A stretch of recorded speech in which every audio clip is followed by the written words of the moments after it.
I am so delighted to be here with you. As you can see, up behind me, I have the model.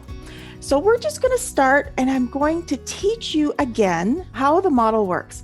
So it consists of 5 lines: circumstance, thought, feeling, action, and result. The circumstance is something that is factual, something that everybody would agree on if they would have been at the place or heard what happened or seen the text or whatever. It has to be something factual. The thought is the sentence that goes through our mind about the circumstance. With punctuation, you could have as many thoughts in there as you want, right? You just and, semicolon, semicolon, semicolon.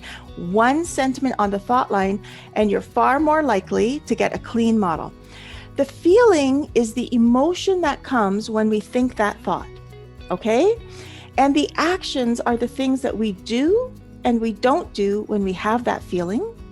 And then the result is what we create for ourselves when we take those actions and don't take those actions, okay?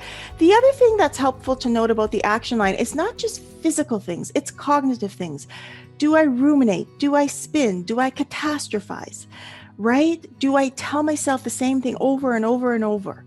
Those are cognitive actions that can be very helpful in a model. So think about those as well. And the result line is a very powerful line because it's where you hand yourself back the responsibility for what you're thinking. What do you create when you're thinking something? So result lines often begin with, I create evidence for myself that, of the thought, which makes the thought easier to believe, which makes the feeling easier to feel, which makes the actions easier to take and not take, which creates more of the same, right? Which makes it easier for me to believe the thought, and round we go again. And now we have a thought loop. And at the heart of doing models is doing your thought downloads. So make sure you take the time to do the thought downloads, because what the thought download offers to you is a brain dump of what's going on up here, because often we don't really know. And there's an artistic way to do a thought download. If we just go, this is never going to go well, I'm always bad at this, something always goes wrong, I look awful, right? That's a thought download where you are your thoughts. An artistic way to do a thought download is to remember, my brain is offering me this sentence right now.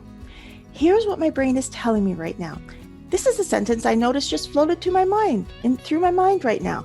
Notice that way of doing a thought download gives you a little bit of distance between you and your thoughts. You are not your thoughts. You are witnessing your thoughts, a very different thought download. The first is far more painful than the second.